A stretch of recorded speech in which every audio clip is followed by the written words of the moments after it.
Welcome dear student and how is it going dear. So कैसा चल रहा है भाई सब। सो भाई लेटेस्ट न्यूज हमारे चैनल पे ऑलरेडी अपलोड हो चुकी थी और भाई आप उसका सोल्यूशन के लिए तैयार हो जाइए। यस बिल्कुल right. So we are going to discuss today CBSE science official sample paper. भाई जैसे हमने टर्म वन में स्टार्ट किया था सीबीएसई सैंपल पेपर का, सो आज का जो सीबीएसई सैंपल पेपर लॉन्च हुआ साइंस का, हम उसको वन बाय वन क्वेश्चन को डिस्कस करने वाले हैं। तो सेम एज 40 मार्क्स आपको कैसे कवर करने हैं, ठीक है, उस 40 मार्क्स के लिए लड़ाई है भाई। चलिए भाई डिस्कस करते हैं हमारा सैंपल पेपर। तो सैंपल पेपर का फर्स्ट क्वेश्चन देखते हैं भाई। फर्स्ट क्वेश्चन क्या है, अच्छा पेपर है, ठीक है, मतलब आप इजीली स्कोर कर सकते हैं। तो भाई ये सारा का सारा मैं आपको पहले वीडियो में बता चुका हूं कि कितने कितने 3 सेक्शन रहेंगे आपकी, A B and C. And आपका जो 40 मार्क्स जो कंप्राइज हुआ है इस पेपर के अंदर, किस तरीके से डिवीजन हो चुका है, ठीक है। तो 2 मार्क्स के क्वेश्चन आएंगे और ये 3 मार्क्स के हैं, और देन उसके बाद 2 केस स्टडी के क्वेश्चन है, राइट। और वहां से वो 4 मार्क्स कवर हो जाएंगे, तो टोटल 40 मार्क्स आपके अच्छे से कवर हो रहे हैं, ठीक है। बट इस 40 मार्क्स को करने के लिए हमारे चैनल के जितने भी साइंस की वीडियो है बाय सचिन सर करके आप प्लेलिस्ट से देख सकते हैं, ठीक है। आपको बेस्ट कंटेंट मिलेगा भाई। ऐसे नहीं है कि सिर्फ एक ही बुक से बनाया गया है कंटेंट, सारा बहुत सारी बुक्स को रीड करके उसको व्यू करके जो बेस्ट कंटेंट है वो बनाया गया है, ठीक है। सो बिल्कुल टेंशन फ्री रहिए, आप वीडियो को देख लीजिए, सारा का सारा एनसीईआरटी कवर है, ठीक है।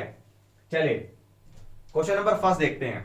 तो क्वेश्चन नंबर फर्स्ट एक बार रीड कर लेते हैं भाई। क्वेश्चन नंबर फर्स्ट क्या है, so the table show the electronic structure of the 4 elements. भाई 4 एलिमेंट्स दिए हैं आपको, पी क्यू आर एस, ठीक है, और ये इनकी इलेक्ट्रॉनिक कॉन्फ़िगरेशन दी गई है, ठीक है, जो अपने 9th क्लास में स्टडी करी थी। सर 9th क्लास का नाम मत लीजिए, बड़ी मुश्किल से टर्म 1 का ध्यान हटाए भी, ठीक है, कोई बात नहीं भाई। इलेक्ट्रॉनिक कॉन्फ़िगरेशन दी है। अब क्वेश्चन क्या है भाई, क्वेश्चन देखते हैं। आइडेंटिफाई विच एलिमेंट और elements will form the covalent bonds with the carbon. Carbon के साथ कौन कौन से कोवेलेंट बॉन्ड बना सकते हैं। सो पहले सबसे पहले तो आपको पता होना चाहिए कि ये कोवेलेंट बॉन्ड होती क्या है। सो कोवेलेंट बॉन्ड क्या होती है और कैसे बनती है। The bond which is formed by mutual sharing of electron. समझ आई, म्यूचुअल शेयरिंग, यानी म्यूचुअल शेयरिंग का मतलब क्या है भाई। मैंने आपको एग्जांपल भी दिया था पहले कि भाई एक रामू है और एक शामू है। रामू के घर में शादी थी तो रामू ने क्या किया, पूरे डब्बों में वेजिटेबल्स भर ली, ठीक है। शामू के घर भी पार्टी थी अच्छी वाली, बट उसने क्या किया, चपाती और राइस भर लिए। दोनों स्कूल में मिल गए, ठीक है। अब होगा क्या भाई, अब ये रामू खाली सब्जी खा के तो गुजारा नहीं कर सकता है और शामू चावल रोटी से नहीं कर सकता है। सो वो क्या करते हैं आपस में, वो म्यूचुअली शेयरिंग कर लेते हैं अपना जो भी आप वो फीड लेके आए होते हैं, ठीक है, फूड का। तो इस तरीके से वो क्या करता है, राइस और चपाती शेयर कर लेता है और ऐसे ही वो वेजिटेबल शेयर कर लेता है। सो इसी तरीके से इलेक्ट्रॉन्स के साथ होता है भाई, और उसे बोल देते हैं म्यूचुअल शेयरिंग, ठीक है। अब आपको देखना है म्यूचुअल शेयरिंग के लिए क्या होना चाहिए, कम से कम म्यूचुअल शेयरिंग के लिए भाई इलेक्ट्रॉन्स का आदान प्रदान होना चाहिए। अब पहले वाला एलिमेंट देखते हैं भाई 2 6, जिसकी इलेक्ट्रॉनिक स्ट्रक्चर है, ठीक है। अगर 2 और 6 की बात करते हैं भाई, first shell and second shell, तो ये नंबर आपको पता है भाई ऑक्सीजन है, ठीक है। अब ऑक्सीजन के पास ऑलरेडी क्या है भाई, 2 की नीड है अपने ऑक्टेट को फिल करने के लिए। सो वो डेफिनेटली क्या है भाई, कार्बन के साथ कर सकता है, ठीक है। दूसरे की अगर हम बात करते हैं 281, दैट इज सोडियम। भाई सोडियम कभी भी कोवेलेंट बॉन्ड नहीं बनाता है, क्योंकि उसके पास आउटर मोस्ट शेल में एक वैकेंट नहीं एक्स्ट्रा इलेक्ट्रॉन है। सो ये एक्स्ट्रा इलेक्ट्रॉन को डोनेट करेगा, ना कि शेयर करेगा। सो ये भी नहीं है भाई, ठीक है, ये नहीं है, ये हमेशा आयनिक बॉन्ड बनाएगा। पी कर सकता है। अब देखते हैं आर और एस में से कोई करता है क्या। सो भाई अब देखते हैं हमारा नंबर कौन सा है, 287, यानी 70 नंबर का क्लोरीन है जो, ठीक है। अब क्लोरीन के पास भी क्या है भाई, एक की वैकेंसी है, ठीक है, यानी एक का क्या कर सकता है अभी, ये एक इलेक्ट्रॉन ले सकता है या शेयर कर सकता है। सो बिल्कुल कर सकता है अभी ये कार्बन के साथ एक इलेक्ट्रॉन की शेयरिंग कर सकता है भाई, ठीक है। ये शेयरिंग कर लेगा भाई और शेयरिंग करके बॉन्ड बनाएगा। सो बिल्कुल सही आंसर है ये, तो ये भी हमारे पास रहेगा। और बात करते हैं भाई एस की।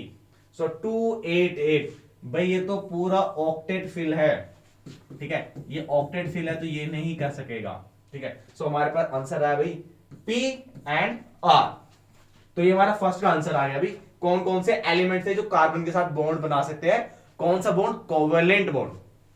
अब बात करते हैं भाई carbon react with element in the above table to form several compound give reason. भाई कार्बन ने जो बॉन्ड बनाई है, ठीक है, और ये कार्बन कंपाउंड कैसे बन रहा है, इसके पीछे किसका राज छुपा है, ऐसी कौन कौन सी प्रॉपर्टी थी। सो भाई सिंपल सी बात है, कोवलेंट बॉन्ड बना रहा है, ठीक है, और कार्बन की जो कैपेसिटी है जिसकी वजह से मोर देन वन बॉन्ड बना सकता है, भाई 4 बॉन्ड का फॉर्मेशन कर सकता है, इसे हम बोल देते हैं टेट्रावेलेंसी। तो सेकंड पार्ट का आंसर दे रहा हूं भाई मैं, सेकंड पार्ट का आंसर है भाई टेट्रावेलेंसी। और भाई टेट्रावेलेंसी मतलब चार फ्रेंड्स बना सकता है, इसके 4 हाथ है, ठीक है। और दूसरी कैपेसिटी क्या है भाई, कौन सी कैपेबिलिटी है जिसकी वजह से चेन बना सकता है, मतलब लॉन्ग कंपाउंड बना सकता है, दैट इज कॉल्ड कैटिनेशन, जिसे हम बोल देते हैं self linkage property of carbon atom. तो कार्बन एटम की जो सेल्फ लिंकेज प्रॉपर्टीज है by which it can make straight chain, branch and ring compound, ठीक है। तो अच्छा क्वेश्चन था भाई, बहुत बस सिर्फ कंपाउंड की डेफिनेशन समझना था, ठीक है। दूसरा क्वेश्चन भी, अब देखो भाई दूसरा क्वेश्चन भी आपका पीरियोडिक टेबल से रिलेटेड है और कोवलेंट कंपाउंड से रिलेटेड है। सो बिल्कुल ध्यान रखना भी कोवलेंट कंपाउंड के ऊपर क्वेश्चन आने वाला है, ठीक है, इसमें मैं आपकी हेल्प कर दूंगा बट, ठीक है। सो कह रहा है कि which element would react to form covalent compound, again भाई Y Z and W, W के नीचे क्या है, डब्ल्यू के नीचे अब रहस्य है भाई कोवलेंट कंपाउंड का, ठीक है। अब देखते हैं भाई सर ऐसे कैसे पता लगेगा, भाई कम से कम 30 एलिमेंट्स तक तो आपको पता होना चाहिए कि ये 30 एलिमेंट्स किस पीरियड में किस ग्रुप में है, बट टेंशन नहीं लेने का है, आप उन करा देगा, ठीक है। सो भाई पूरी पीरियोडिक टेबल का अच्छे नोट्स बना दिए गए हैं और आपको मिल जाएगा टाइम टू टाइम, ठीक है, बस वेट करना है वीडियो का। चलिए भाई इसके लिए मैं पीरियोडिक टेबल दिखा देता हूं आपको। सो भाई एक तो ये एलिमेंट है आपके पास और एक ये एलिमेंट है और इधर से ये एलिमेंट है। अब वो बोल रहा है कि कौन सा कोवलेंट कंपाउंड बना पाएगा, तो कोवलेंट कंपाउंड बनाने के लिए भाई म्यूचुअल शेयरिंग होनी है, ठीक है। If I talk about calcium तो 20 नंबर होता है भाई इसके, और ये 2 इलेक्ट्रॉन इसके पास एक्स्ट्रा है, ठीक है, एक्स्ट्रा है, तो यानी ये क्या करेगा भाई, ठीक है, ये नहीं बना पाएगा भाई, ठीक है। तो हमारे पास कौन सा ऑप्शन बचा है भाई, सल्फर एंड फ्लोरीन। तो सल्फर और फ्लोरीन को देख लेते हैं क्या ये बना सकते हैं। तो सल्फर की अगर बात करते हैं भाई, सल्फर हमारे पास है भाई 16 नंबर पर, और इसकी कॉन्फ़िगरेशन देखते हैं तो 2866, यानी 2 की वैकेंसी है, बेचारे को नीडेड है ये, ठीक है, इसको 2 की रिक्वायरमेंट है, बेचारा मांग रहा है, तो इसको 2 इलेक्ट्रॉन का शेयरिंग करना पड़ेगा, ठीक है, तो वो कर सकता है अभी कार्बन के साथ, ठीक है। और ऐसे अगर हम बात करें भाई किसकी बात करते हैं, फ्लोरीन की, तो फ्लोरीन का नंबर होता है भाई 9, तो ये करेगा 27, यहां पर भी भाई 2 की रिक्वायरमेंट है, सो ये भी क्या करेगा, शेयरिंग कर लेगा किसके साथ, कार्बन के साथ, and definitely form the compound. So भाई ये दोनों तो बना देंगे, ठीक है, वो बेचारा रह गया। अब सेकंड क्वेश्चन क्या था इसमें, between 2 of the elements W and Z which will have a bigger atomic radius.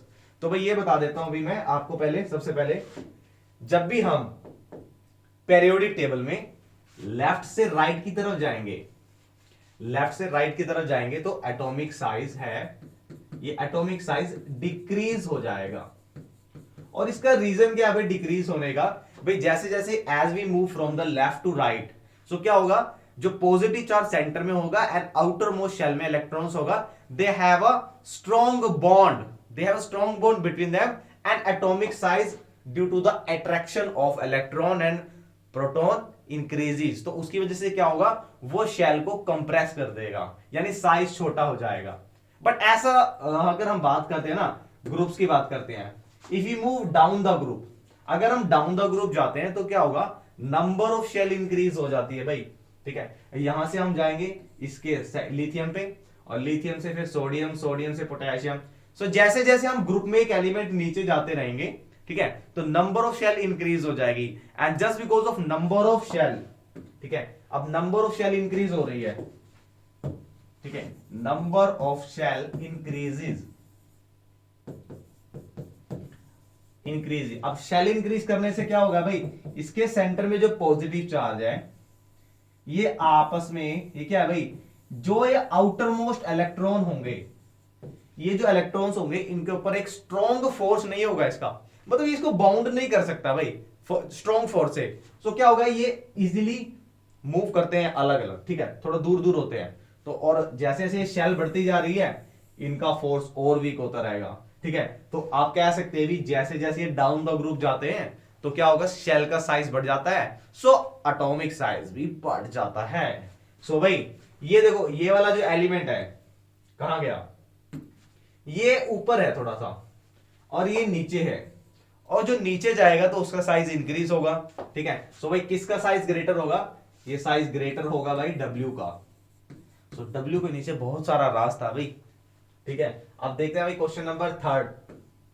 अब क्वेश्चन नंबर थर्ड बहुत ही इजी है भाई, रिप्रोडक्शन चैप्टर ऑलरेडी कंटिन्यूएशन में है केमिस्ट्री गुरु फाउंडेशन पर। सो आप टेलीग्राम से आप उसके नोट्स ले सकते हैं, ठीक है। बट कोशिश कीजिए कि नोट्स खुद बनाइए, टॉपिक को कंसेप्ट को समझिए, ठीक है। और एक बहुत ही इंपॉर्टेंट टॉपिक है भाई रिप्रोडक्शन में, माइटोसिस और मियोसिस का। वो पूरे एक 24 मिनट के एक अलग सी वीडियो बनाया हुआ, उसको जरूर देखना है क्योंकि बच्चे उसमें मोस्टली कंफ्यूजन में रहते हैं। अब क्वेश्चन है भाई, trace the path of male gametes take to fertilise the female gametes after being release from the penis. भाई ये फीमेल रिप्रोडक्टिव पार्ट है एंड ये मेल रिप्रोडक्टिव पार्ट है। अब वो कह रहा है कि ऐसा पाथ को ट्रेस करना है जिसमें से मेल गीमेट, अब मेल गीमेट की जब हम बात करते हैं तो ये हमारा होता है स्पर्म एंड फीमेल गीमेट होता है भाई ओवम या ओवा, जिसे हम एक्स भी बोल देते हैं। सो कह रहा है इसका पाथ बताना है। सो भाई सबसे पहले बात करते हैं, इस यूरेथ्रा से निकलता है male sex cells that is called sperm cell. So sperm cell release from the male organ and then enter into the female reproductive organ through the narrow opening, and this narrow opening is called vagina, ठीक है।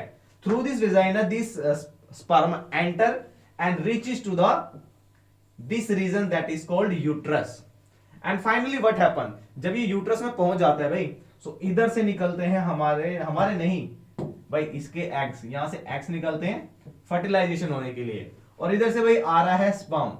सो ये fallopian tube में, ये fallopian tube के अंदर ये egg का किसके साथ, स्पर्म के साथ फ्यूजन होता है, ठीक है। और इस फ्यूजन को ही बोलते हैं भाई, यहां से एक नया जाइगोट फॉर्म हो रहा है। तो ये सारा पाथ यहां से स्टार्ट होता है और फैलोपियन ट्यूब तक चलता है, ठीक है। और state the number of sets of chromosome present in zygote.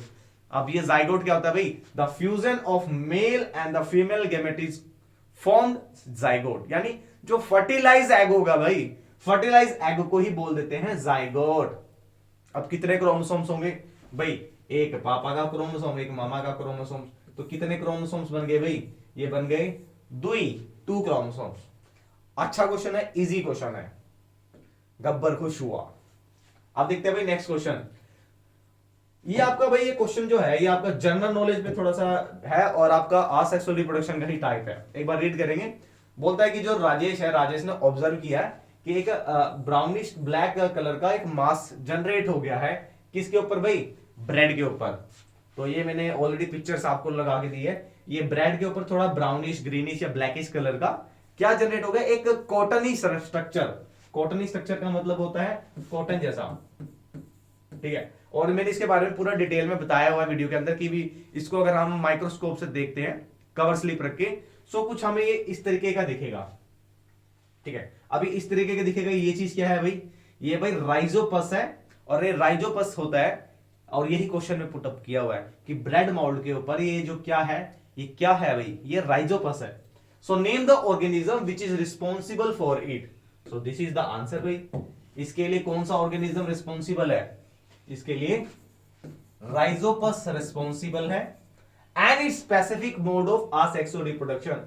भाई इस रिप्रोडक्शन का नाम क्या है, तो इस रिप्रोडक्शन का नाम है स्पोर फॉर्मेशन,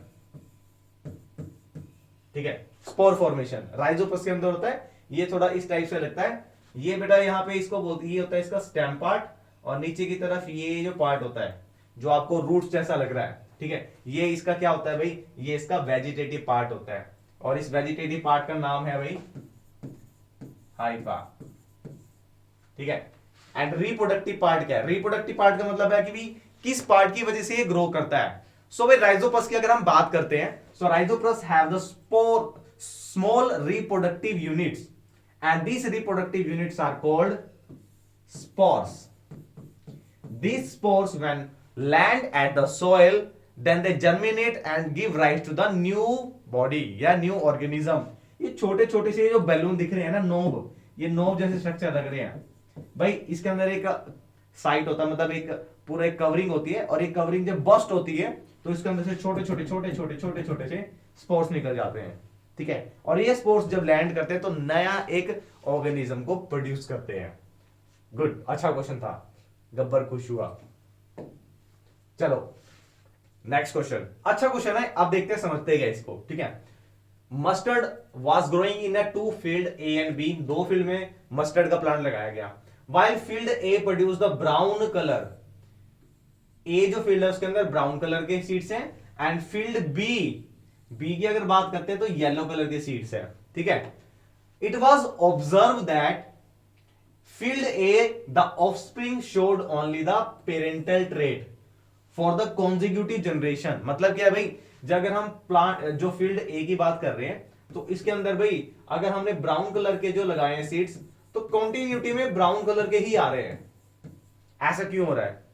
तो भाई ऐसा इसलिए हो रहा है just because of this characteristics do not have variation, इसके अंदर वेरिएशन नहीं आ रही है। और वेरिएशन क्यों नहीं आ रही है भाई? क्योंकि जो प्लांट्स जो पेरेंट्स कैरेक्टर थे वही ट्रांसफर हो रहे हैं, ठीक है। और क्यों ट्रांसफर हो रहे हैं? क्योंकि भाई इसके अंदर क्या हो रहा है, इसके अंदर सेल्फ पोलिनेशन हो रहा है, पोलिनेशन, अरे इसके अंदर सेल्फ पोलिनेशन हो रहा है। तो सेल्फ पोलिनेशन में क्या होता है भाई, उसी प्लांट के जो मेल पार्ट है उसी की फीमेल पार्ट्स में ड्रॉप हो जाता है, यानी उसके स्टेमन में ही चला जाता है। जो उसके स्टेमन पे जो उसका रिप्रोडक्टिव पार्ट होता है जिसे हम एंथर बोलते हैं, वो एंथर उसी प्लांट में ही गिर जाता है स्टिग्मा में। तो उसकी वजह से कोई भाई कैरेक्टरिस्टिक्स जनरेट नहीं होते हैं, जो पेरेंट के चलते आ रहे हैं वही चलते रहेंगे, ठीक है। ऑन द कंट्रारी अगर हम बात करते हैं फील्ड बी की, वो कह रहा है कि majority of the offspring showed variation in the progeny, मतलब जो नई जनरेशन प्रोड्यूस हो रही है प्रोजेनी में उसके अंदर वेरिएशन आ रही है। तो वो वेरिएशन किसकी वजह से आ रही है भाई? कि एक प्लांट का एंथर दूसरे प्लांट की स्टिग्मा में फॉल कर रहा है, यानी जिसे हम बोल देते हैं, यस बिल्कुल सही, क्रॉस पोलिनेशन, ठीक है। सो भाई वेरिएशन का एक ही कारण होता है, डीएनए रेप्लिकेशन। और डीएनए रेप्लिकेशन में मतलब आसेक्सुअल रिप्रोडक्शन में भी इतनी वेरिएशन नहीं आती है, it's take a long time, ठीक है। वेरिएशन तब आती है कि जब कैरेक्टरिस्टिक्स में चेंज आ जाए, ट्रेट्स के अंदर चेंज आ जाए ड्यूरिंग कॉपिंग। चलिए, what are the probable reason of this? भाई रीजन बताया अभी, भाई रीजन क्या है इसके लिए?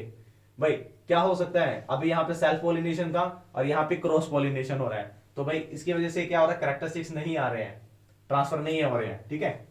अच्छा, अब बात करते हैं हमारा इसके नीचे क्या पार्ट का, भाई ये क्या है, in asexually reproducing species if a trait, colour change करते हैं भाई, if a trait X exist in 5% of population. भाई अगर असेक्सुअली रिप्रोडक्शन की बात कर रहे हैं तो सिर्फ एक्स वाले जो ट्रेट्स हैं वो 5% आ रहे हैं पॉपुलेशन में, और उसी पॉपुलेशन में जो वाई वाले ट्रेट्स हैं वो 70% आ रहे हैं, ठीक है। अब क्वेश्चन क्या है, which of the following two traits is likely to be arisen earlier, मतलब इन दोनों में से कौन कौन से कैरेक्टर्स आने के चांसेस हैं? भाई एक तो एक्स वाले हैं जो सिर्फ 5% आ रहे हैं, ठीक है, और दूसरे हैं वाई वाले जो कितने हैं भाई 75%। अब वो बोल रहे हैं इन दोनों में से किसके आने के ज्यादा चांसेस हैं? भाई चांसेस आने के उन्हीं के ज्यादा है जिनकी परसेंटेज ज्यादा है। सो वाई कैरेक्टर्स ऐसे हैं भाई, these are mostly likely to be arisen into the new generation, ठीक है। और ये किस लिए वजह से है भाई? ये है भाई लॉ ऑफ डोमिनेंस की वजह से। तो डोमिनेंस की वजह से क्या है भाई, या आप कह सकते हैं कि जो पेरेंटल कैरेक्टर है उसके अंदर वेरिएशन नहीं आ रही है। भाई 70% थे, वही 70% आगे ट्रांसफर हो रहे हैं, 70 तो धीरे धीरे ही इसके अंदर चेंज आएगा, हो सकता है 69% ट्रांसफर होए।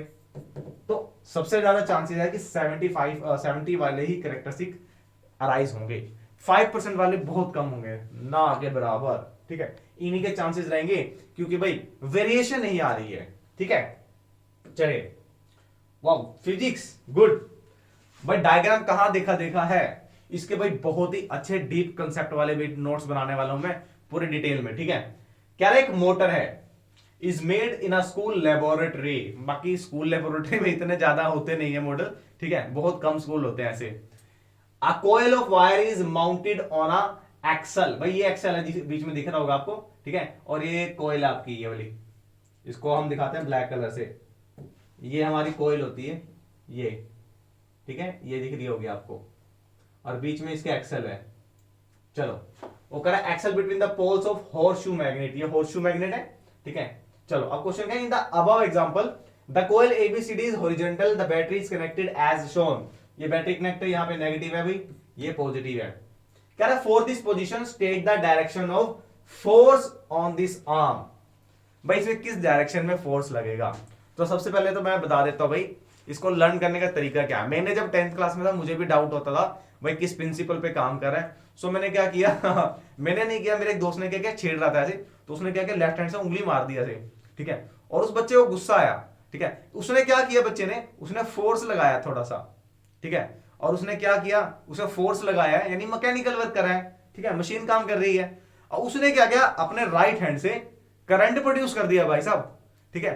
तो मेरे को याद समझ आया भाई यहां से लेफ्ट हैंड हमारा मोटर के लिए प्रोड्यूस हो रहा है, राइट ने क्या प्रोड्यूस कर रहा है, करंट यानी जनरेटर, ठीक है, राइट हैंड हमारा जनरेटर पे अप्लाई होता है, लेफ्ट हैंड हमारा मोटर पे। अब इसको देख लेते हैं भाई, ये रहा, बिल्कुल डीप कंसेप्ट से पढ़ेंगे भाई इसको।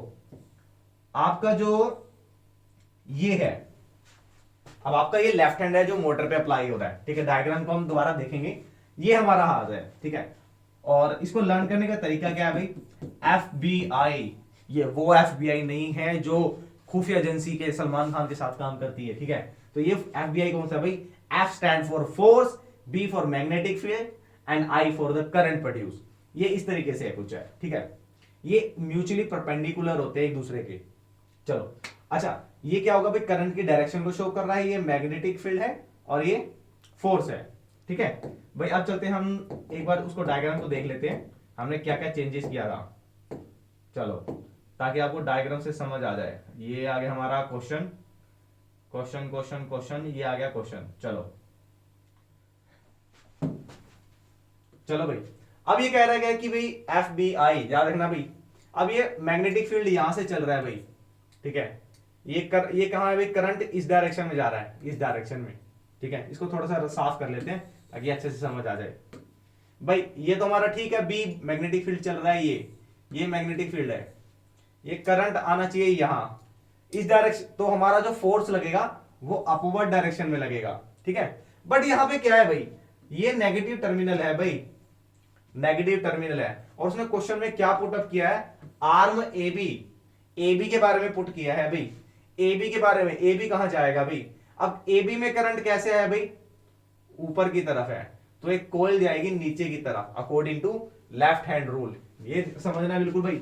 अगर ये करंट इस डायरेक्शन में जाता है नीचे की तरफ, ठीक है, तो ये फोर्स ज्यादा ऊपर की तरफ, बट एक्चुअली में हो क्या रहा है अभी, ये ऐसे हो रहा है, ठीक है, करंट जा रहा है अपोजिट डायरेक्शन में, ठीक है, तो ये मैग्नेटिक फील्ड, ये करंट, और ये डाउनवर्ड जाएगी हमारी AB कॉइल, ठीक है।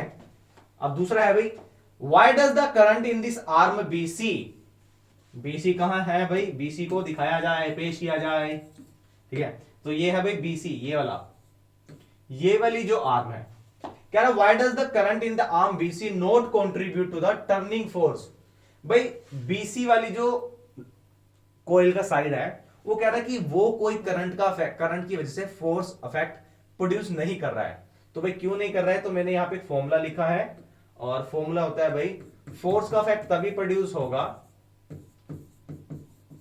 जहां पर मैग्नेटिक लगा फील्ड, करंट है, लेंथ क्या वायर की, एंड थीटा यानी एंगल साइन थीटा। अब यहां पे क्या है भाई, यहां पर ये जो एंगल है ये क्या हो गया, पैरेलल हो गया करंट के डायरेक्शन के, यानी आप कह सकते हैं ये जीरो हो गया, तो साइन जीरो क्या हो गया भाई, ये पूरा फैक्टर जीरो हो गया, ठीक है, समझ सकते हो ना, सिंपल समझो भाई, साइन थीटा पैरेलल हो गया तो जीरो हो गया, तो ये जीरो, तो ये सारा का सारा जीरो हो गया भाई, यानी फोर्स हमारा जीरो। तो ये वाली साइड है जो BC वाली साइड है, कुछ भी फोर्स का इफेक्ट प्रोड्यूस नहीं करेगी, क्योंकि इसकी जो लाइन अलाइनमेंट है वो करंट के पैरेलल है, तो कोई भी इफेक्ट प्रोड्यूस नहीं होगा भाई, ठीक है ना। एक और भाई क्वेश्चन है, और कुछ हिंट दिया मैंने नीचे, पहले क्वेश्चन रीड करेंगे भाई, ठीक ठीक है। कह रहे circuit contain a battery and a variable resistor, ये भाई रजिस्टर लग गया है, ये बैटरी लगी है, BATERY बैटरी, ठीक है। And a solenoid, what is solenoid भाई? सोलेनॉइड को अगर समझना है तो सिंपल मान के चलना, एक वायर लिए, ठीक है, एक बंबू लिया और बंबू के चारों ओर बांध दिया, वो बंबू को निकाल दो, वो स्प्रिंग जैसा बन जाएगा कुछ, सो वही सोलेनॉइड है, ठीक है। चलो ये लिखा भी है देखो सोलेनॉइड। तो कह रहा है कि the figure below show the magnetic field pattern produce by the current in the solenoid. भाई ये सर्किट है, ये सोलेनॉइड है, और ये भाई मैग्नेटिक फील्ड है। थोड़ा पतलू पतलू सा बनाते हैं थोड़ा ताकि समझ रहे। ये देखो ये मैग्नेटिक फील्ड है, ये भी मैग्नेटिक फील्ड है, ठीक है, ये भी मैग्नेटिक फील्ड है, ये मैग्नेटिक फील्ड की लाइंस है, ठीक है। अब क्वेश्चन क्या कह रहा है? State how this magnetic field pattern indicate region where the magnetic field is stronger. भाई इस मैग्नेटिक फील्ड से आपको क्या समझ आ रहा है और किस जगह पर मैग्नेटिक फील्ड स्ट्रॉन्ग होगा। सो हमेशा याद रखना, magnetic field be stronger only on that region where this magnetic lines are very close to each other. जहां पर भी मैग्नेटिक फील्ड लाइंस क्लोज होगी किसके? मैग्नेट के, वहीं पर फील्ड स्ट्रॉन्ग होगा। और जहां पर मैग्नेटिक फील्ड लाइंस दूर होगी मैग्नेट से, वहां पे पुअर फोर्स होगा, ठीक है। तो भाई मैग्नेटिक फील्ड लाइंस कहां पर क्लोज है? भाई क्लोज है यहां पर एंड पर। So at the end of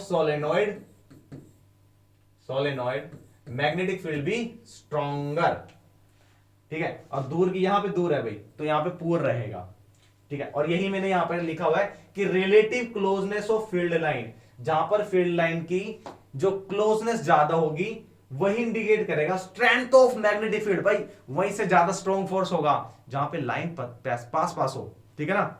भाई सिंपल सा एग्जांपल, भीड़ है लगी हुई, मैं यहां हूं, दीक्षांत सर है, भारत सर है, और XYZ, ठीक है, बहुत सारे पास खड़े हैं, बहुत ज्यादा फोर्स लगेगा। अब मैं यहां खड़ा हूं, दीक्षांत सर वहां खड़े हैं, मैं थोड़ी फोर्स लगा दूंगा ऐसे। सो फोर्स का अफेक्ट वहीं ज्यादा होगा जहां पे क्लोजनेस होगी, ठीक है। बहुत बढ़िया। चलो, what happen to the magnetic field when the current in the circuit is reverse. अगर भाई करंट का रिवर्स कर दिया जाए, ये हमारा पॉजिटिव था, ये नेगेटिव था, यहां से इलेक्ट्रॉन चलेंगे, यहां से करंट चलेगा, ठीक है। अगर इसकी डायरेक्शन को रिवर्स कर दिया जाए तो क्या होगा? भाई अफेक्ट भी रिवर्स हो जाएगा, सिंपल है, मैग्नेटिक फील्ड का अफेक्ट भी रिवर्स हो जाएगा अगर हम करंट की डायरेक्शन को रिवर्स कर दे, ठीक है ना। बहुत बढ़िया, अफेक्ट ही रिवर्स हो जाएगा भैया, जज्बात बदल गए, रिश्ते बदल गए, है ना। तो ऐसे ही हो गया भाई, चेंज कर देंगे। चलो भाई, बहुत बेहतरीन क्वेश्चन, और इस चैप्टर के भाई पूरे डिटेल पे नोट्स हम बना चुके हैं, तो आप देख सकते हैं वीडियो में, दैट इज सचिन सर का प्लेलिस्ट देख सकते हैं, तो वहां पे मिल जाएगा। क्वेश्चन क्या है भाई?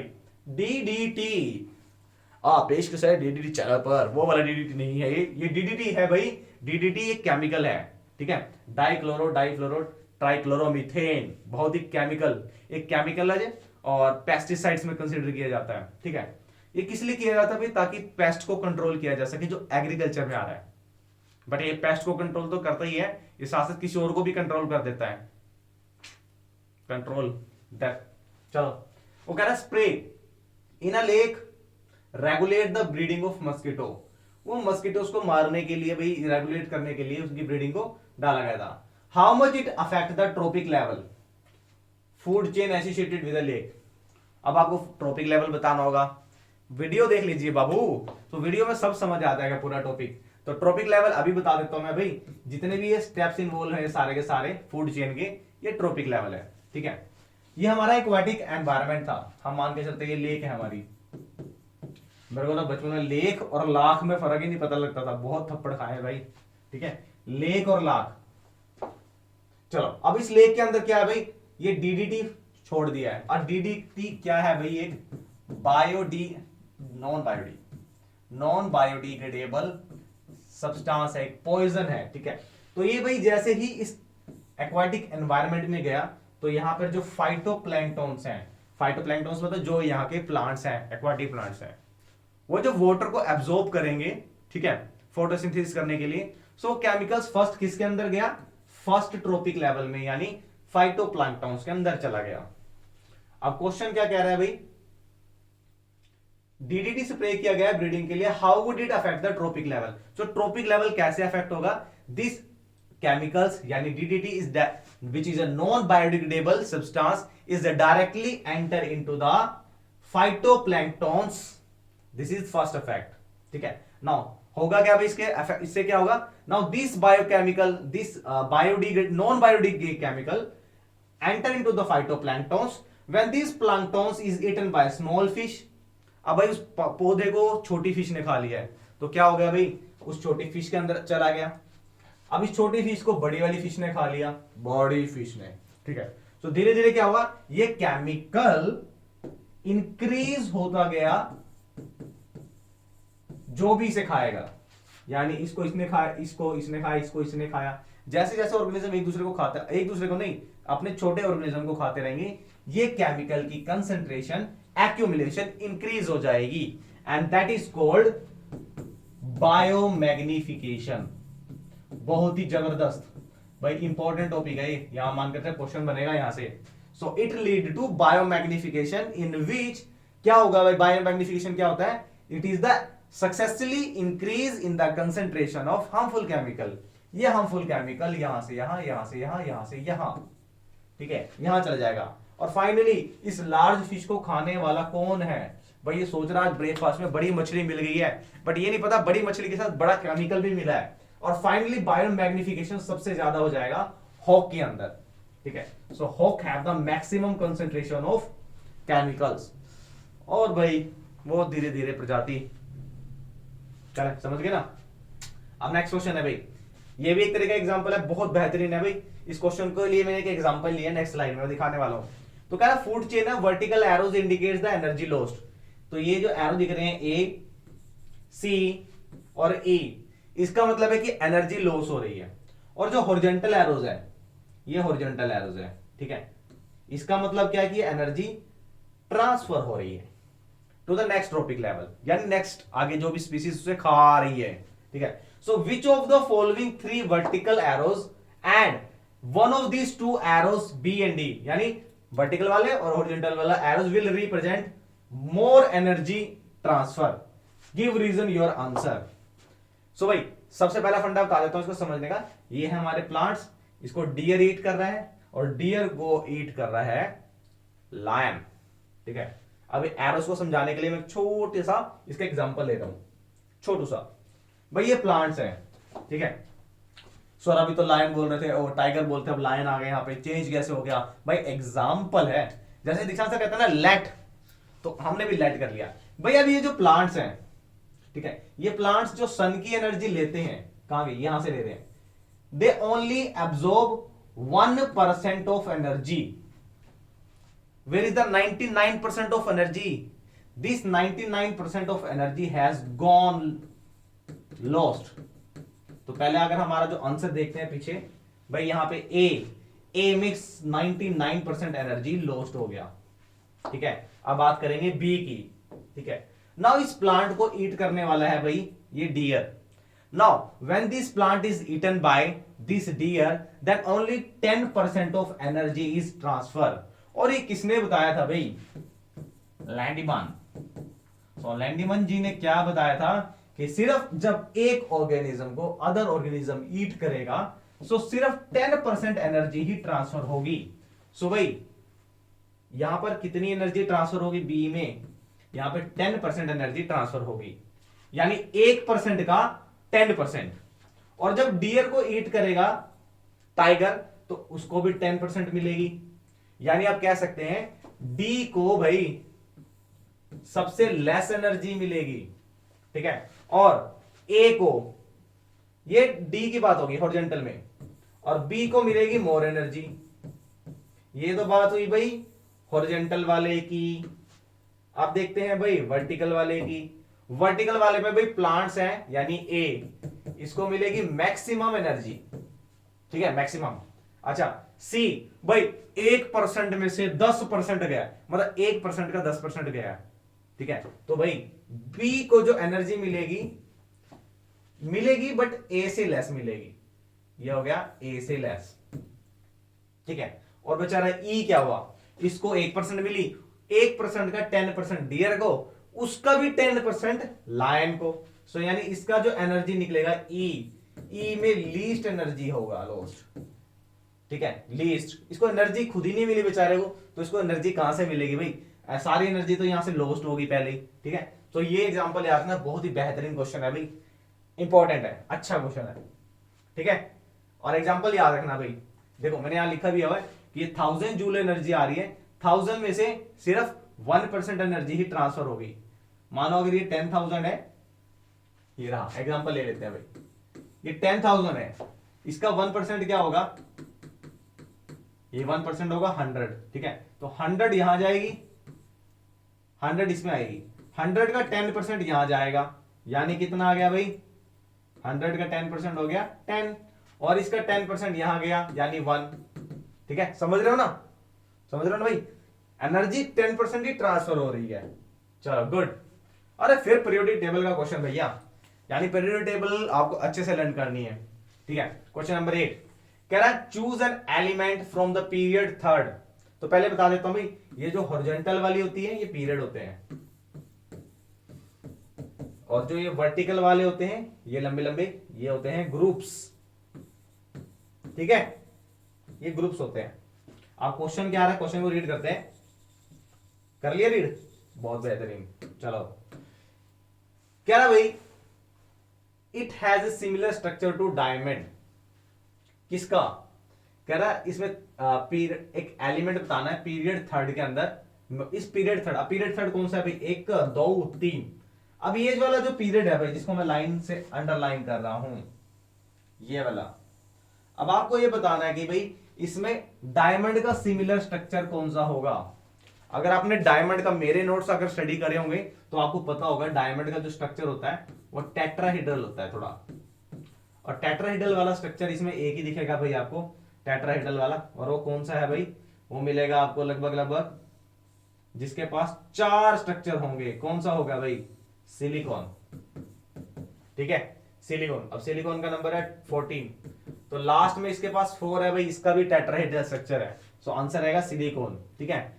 It has the same valency as lithium, lithium का नंबर होता है भाई 3, तो इसका अगर इलेक्ट्रॉनिक कॉन्फ़िगरेशन फिल करेंगे भाई 2 1, 1 वैलेंसी है, सो 1 वैलेंसी वाला भाई थर्ड पीरियड में कौन सा है, ये रहा सोडियम। भाई सोडियम का क्या होता है 11, तो इसके पास भी 1 है, ठीक है। अच्छा क्वेश्चन था भाई, ये ध्यान रखना। 9th का टॉपिक थोड़ा सा इन्वॉल्व है, बट ये आपका यूज आने वाला है, ठीक है। पीरियोडिक टेबल का बहुत अच्छा क्वेश्चन है, एटॉमिक रेडियस के ऊपर एंड साइज के ऊपर, ठीक है, metallic character and non metallic character के ऊपर हमेशा क्वेश्चन आता है इसके ऊपर। चलो उसने बोला था कि लिथियम जैसा कौन सा है थर्ड पीरियड के अंदर, सो भाई लिथियम के जैसा सोडियम है। अगर ये थर्ड पीरियड की ना बात करता तो ये सारे एक ही जैसे हैं, एक ही कैटेगरी के हैं, सबके पास आउटर मोस्ट शेल में एक ही इलेक्ट्रॉन मिलेगा, ठीक है। इसको हम पीरियडिक में करेंगे क्लासिफिकेशन में। इट हैज वेरिएबल वैलेंसी, ठीक है, and is a member of oxygen family. भाई वो कह रहा ऑक्सीजन फैमिली कहां है, ऑक्सीजन फैमिली हाजिर हो, ये है ऑक्सीजन फैमिली, ठीक है। वो कह रहा ऑक्सीजन फैमिली में ऐसा कौन सा है जिसके पास क्या होगा भाई, 16 ग्रुप वाला है, वेरिएबल वैलेंसी है। 16 ग्रुप में भाई थर्ड पीरियड में तो सिर्फ सल्फर ही दिख रहा है, और सल्फर क्यों भाई, वेरिएबल वैलेंसी क्यों है, कभी ये 2 वैलेंसी बना लेता है, कभी ये 3 वैलेंसी बना लेता है, तो इसके पास वेरिएबल वैलेंसी है सल्फर का, कभी 2 वैलेंसी कभी 3, ठीक है, वेरिएबल है, चेंज। चलो अच्छा क्वेश्चन है, वाओ भाई, ये जो वर्ड लिख रहा हूं ना मैं, इसके ऊपर क्वेश्चन आने के पूरे चांस रहते हैं हमेशा। डॉट स्ट्रक्चर बहुत, और बच्चे गलती भी करते हैं भाई, ठीक है। बहुत सारे सैंपल पेपर उठाना, उसमें क्वेश्चन मिलेगा आपको पीछे लास्ट ईयर में PYQ में। वो कह रहा है how many isomers are possible for the compound with molecular formula C4H8। इसके आइसोमर्स बताने कितने बनेंगे, draw the electron dot structure. आगे डॉट स्ट्रक्चर भाई बोला था ना, आ जाएगा। आपको क्या बताना है भाई, isomer and electron dot structure of branch chain isomer. मतलब आपको जो इलेक्ट्रॉन का डॉट स्ट्रक्चर बताना वो ब्रांच वाले का बताना है। सर ये ब्रांच क्या होता है भाई, अभी बताते हैं, ठीक है। चलो पहले ए पार्ट देखते हैं भाई। सबसे पहले आइसोमर्स पता होना चाहिए। आइसोमर्स का मतलब है भाई स्ट्रक्चरल फॉर्मूला डिफरेंट होगा, मोलिकुलर फॉर्मूला सेम होगा। अब ये चीज क्या बता रही सर, मोलिक्यूल मतलब मोलिकुलर फॉर्मूला का मतलब है कि 4 ही कार्बन होने चाहिए सभी के अंदर, 8 ही हाइड्रोजन होने चाहिए, ठीक है, लेकिन स्ट्रक्चर अलग अलग होना चाहिए, ठीक है, ध्यान से समझना इंपॉर्टेंट है, ठीक है, ये है भाई, ठीक है, ठीक है। अच्छा अब यहां पे देखना आपका C4H8 है, ठीक है, अगर ये सैचुरेटेड, मेरे नोट्स में सारा मिल जाएगा बेटा, ठीक है, अगर मैं एक एग्जांपल दे रहा हूं, ठीक है, CnH2n एक फॉर्मूला है जो अनसैचुरेटेड हाइड्रोकार्बन यानी डबल बॉन्ड वाले कार्बन को बताता है। तो यहां पे अगर हम N को 4 पुट करते हैं तो ये हमारे पास आ गया C4H8, यानी आप कह सकते हैं ये हमारा है एलिमेंट, इसका नाम क्या है, इसका नाम है भाई ब्यूटीन, यानी जो C4H8 है ये एक अनसैचुरेटेड डबल बॉन्ड वाला कंपाउंड है, यानी आप कह सकते हैं यहां पर कहीं पे भी डबल बॉन्ड होगा किसी एक के पास, यहां पे मेंशन नहीं किया किसके पास है, तो हम कहीं पे भी लगा सकते हैं किसी भी दो कार्बन के बीच में। अब भाई कितने हाइड्रोजन है, 8 है, तो 1 2 3 4 5 6 7 8। अब ये देखो ये क्या सही है, नहीं भाई, यहां से आपको ये ध्यान रखना है एक कार्बन सिर्फ 4 ही बना सकता है बॉन्ड, तो 1 2 3 4। दूसरे कार्बन की बात करते हैं 1 2 3 4। तीसरे कार्बन की बात करते हैं 1 2 3, अरे 4 5 कैसे बन गया ये, ठीक है, तो यहां गलती नहीं करनी है भाई, यहां पे ये, अब ठीक है, अब अगर आप काउंट करोगे ना तो भाई ये हाइड्रोजन, अरे एक हाइड्रोजन 2 3 4 5 6 7 8, ठीक है, काउंट करो 1 2 3 4 5 6 7 और ये 8। अब ये देखो अब ये स्ट्रक्चर है, ठीक है, अब यहां से मेरे को इतनी इंफॉर्मेशन आपको बतानी जरूरी थी कि एक डबल बॉन्ड वाला कंपाउंड है तो डबल बॉन्ड आएगा, ठीक है, बाकी इंफॉर्मेशन को खत्म करते हैं हम। अब मैं इसको हाइड्रोजन को नहीं बनाऊंगा, जहां पे भी मैंने ये बना दिया ना इसका मतलब है आप समझना कि ऑलरेडी वहां पर एक हाइड्रोजन है और डबल बॉन्ड है, ये डबल बॉन्ड है, और ये डॉट का मतलब है ये यहां हाइड्रोजन लगा हुआ है, यहां तो वही 1 2 3, यहां 1 लगेगा, यहां 2 यहां 3। अब ये देखो एक स्ट्रक्चर बन चुका है आपका, दूसरा ये है, तीसरा ये है, ठीक है, 3 स्ट्रक्चर हो गए, चौथा स्ट्रक्चर क्या होगा भाई ये, तो भाई कितने स्ट्रक्चर बन चुके हैं देखते हैं, काउंट करते हैं कितने आइसोमर्स बन चुके हैं।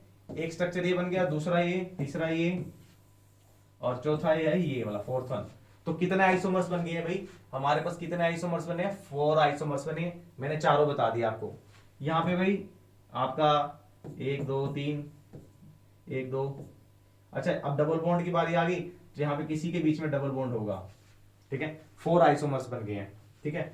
अब बात करते हैं नेक्स्ट क्वेश्चन, अब आपको डॉट स्ट्रक्चर बनाना है ब्रांच चेन का, तो ब्रांच वाला उठा लेते हैं भाई एग्जांपल, इसको रब करते हैं एक्स्ट्रा चीजों को, बड़ी चीजें बहुत ही क्लियर होती है भाई, ठीक है, वो थोड़ा सा समझना होता है। ब्रांच, ब्रांच से क्या याद आता है, कुछ नहीं याद आता भाई, ये स्ट्रक्चर है, ठीक है, और ये आ गया हमारा कार्बन, ये एक ब्रांच आ गई है। अब इसका डॉट स्ट्रक्चर कैसे बनेगा भाई, हमेशा मानना है ये जो ब्रांच होती है ना ये वाली, इसका मतलब होता है यहाँ पे ये बनता कैसे है, देखो मैं इसको पूरा डिटेल में बताने वाला हूं। अब ये बनता कैसे, इसके पास एक इलेक्ट्रॉन है, इसके पास इलेक्ट्रॉन है, ठीक है, इसने बॉन्ड बना लिया है। अभी मैं बॉन्ड दूसरे कलर से बनाता हूं, इसके पास है, इसके पास है, अच्छा यहां पर क्या है भाई, एक के पास डबल बॉन्ड है, ठीक है, मैं मान के चलता हूं इसके पास है डबल बॉन्ड, ठीक है, और इसके पास, चलो ये आ गया है, बिल्कुल ठीक है, 1 2 3, इसका 1 2 3 4 पूरे हो गया है, 1 2 3 4, 1 2 3 4, चलो अब करते हैं दूसरा कलर ले लेते हैं कोई भाई। अच्छा ये हमारा कैसे बन गया, अब आपको समझ नहीं आ रहा होगा, सो भाई ये बता देता हूं मैं आपको, ये बॉन्ड एक बना लेगा, 2 इलेक्ट्रॉन से एक बॉन्ड बनाएंगे, ये 2 बॉन्ड बनाएंगे म्यूचुअल शेयरिंग से, ये 2 बना लेंगे, ये 2 डबल बॉन्ड आ गया आपको पूरा। अभी डॉट स्ट्रक्चर में कैसे दिखाना भाई, हाइड्रोजन कनेक्ट करने हैं, तो अच्छा अब हाइड्रोजन कैसे कनेक्ट होंगे, इसको हम दूसरे डॉट से ले लेते हैं। सो एक बॉन्ड ये बन गया भाई आपका, ठीक है, एक हाइड्रोजन ये रहा, ये बॉन्ड बन गया, ये बॉन्ड बन गया भाई, एक हाइड्रोजन ये बॉन्ड बन गया, इसी तरीके से ये बॉन्ड बन गई भाई, ठीक है, ये और ये हो गया डॉट स्ट्रक्चर की इलेक्ट्रॉन्स का म्यूचुअली शेयरिंग कैसे है और वो कैसे बॉन्ड बना रहे हैं। तो ये डायग्राम है भाई, इंपॉर्टेंट है, ठीक है, इसका ध्यान रखना कैसे ड्रॉ करना है। मैंने एक को डॉट से दिखाना है, दूसरे को क्रॉस से दिखाना है, ठीक है, ये ध्यान रखना। अच्छा क्वेश्चन था। अब वो क्वेश्चन में कह रहा how will you prove that C4H8 and C5H10 are homologous. Sir अभी बड़ी मुश्किल से तो ये समझ आया है कि आइसोमर्स क्या होते हैं, अब होमोलोगस क्या होता है। सो भाई सिंपल है भाई, होमोलोगस क्या होता है, होमो का मतलब होता है सेम, यानी ये सारे के सारे सेम है। सेम कैसे हो सकते हैं सर, इसमें 4 कार्बन है, इसमें 5 कार्बन है। सो अरे भाई आगे तो पढ़ो, होमोलोगस सीरीज। सो होमोलोगस सीरीज क्या होती है भाई, a series of compound in which successive group of member is differ from the praevia group by CH2 unit. क्या बोल गए सर, पता ही नहीं लगा भाई। सिंपल फंडा ये है कि जब एक ग्रुप है वो अपने आगे वाले ग्रुप से कितने से डिफरेंस होगा, CH2 से। अब इन दोनों को डिफरेंस करके देख लो भाई, C5 में से C4 गया, यानी एक कार्बन का डिफरेंस आ रहा है, और ऐसे ही इसमें से देखते हैं तो भाई 2 हाइड्रोजन का डिफरेंस आ रहा है। सो आप कह सकते हैं भाई पिछले मेंबर का अगले मेंबर से कितने यूनिट का डिफरेंस है, CH2 यूनिट का, इसी बोलते हैं भाई होमोलोगस, ठीक है। अगर मैं कहता हूं कि इसके पिछले वाला होमोलोगस क्या होगा, ये इससे अगले वाला क्या होगा, इससे अगला वाला होगा भाई C6H12। अब डिफरेंस करके देख लो भाई, इन दोनों के बीच में एक कार्बन का डिफरेंस है और एक हाइड्रोजन का, यानी आप कह सकते हैं कि सभी के अंदर CH2 यूनिट का डिफरेंस आ रहा है, ठीक है। और आप CH2 यूनिट नहीं बोलेंगे तो बोल सकते हैं कार्बन का मास होता है 12, हाइड्रोजन का होता है 1 × 2 2, यानी 14 यूनिट का डिफरेंस आएगा, जिसमें वो होते हैं होमोलोगस, ठीक है। सो दीज आर होमोलोगस, बेन में CH2 का डिफरेंस आ रहा है, बहुत बढ़िया, ठीक है। अब अच्छा अगला क्वेश्चन भी है, a carbon compound A having melting point this बोले तो 156 and boiling point this, याद रखना इंपॉर्टेंट है भाई।